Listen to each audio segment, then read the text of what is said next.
ఏం చేసిండ్రు 2 ఏళ్లు ఈ ముఖ్యమంత్రి గారు కాంగ్రెస్ ప్రభుత్వం? కేవలం టైం పాస్ కాలక్షేపం కార్యక్రమాలు తప్ప ఏమీ లేదు. రోజుకొక్క లీక్ ఇస్తారు. ఇగో ఈ కేసు ఆ కేసు ఆ కేసు ఈ కేసు 2 ఏళ్లుగా కేసుల చుట్టూనే నడుపుతున్నాడు ప్రభుత్వాన్ని తప్ప ప్రజలకు పనికొచ్చే ఒక్క కార్యక్రమం కూడా లేదు. పోనీ ఆ కేసులన్న ధైర్యంగా పెడతాడా మొగోడిలాగా అంటే అది కూడా చేత కాదు. రోజుకొక్క లీక్. ఇగో ఈ కేసు ఇస్తారంట, ట్యాపింగ్ అంట, నోటీస్ అంట. రారాదు కెమెరా ముంగటికి ముఖ్యమంత్రి దమ్ముంటే మొగాడి అయితే రా, వచ్చి చెప్పు ఇగో ఈ కేసులో కేసు పెడుతున్నా అని చెప్పు. రోజు చూడండి శిఖండి రాజకీయాలు తప్ప మగాడిలాగా మగతనంత రాజకీయాలు చేసే దమ్ము మాత్రం లేదు. రా ముందుకు రా, కెమెరాల ముంగటికి రా. చిట్ చాట్ల వెనకాల దాక్కునుడు ఎందుకు?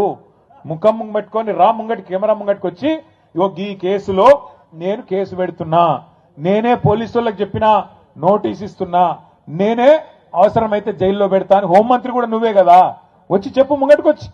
అది చేత కాదు. వెనకాల కూర్చొని చిట్ చాట్ల పేరిట కాలక్షేపం కబుర్ల పేరిట ఇలా టైం పాస్ చేస్తా ఉన్నాడు ముఖ్యమంత్రి.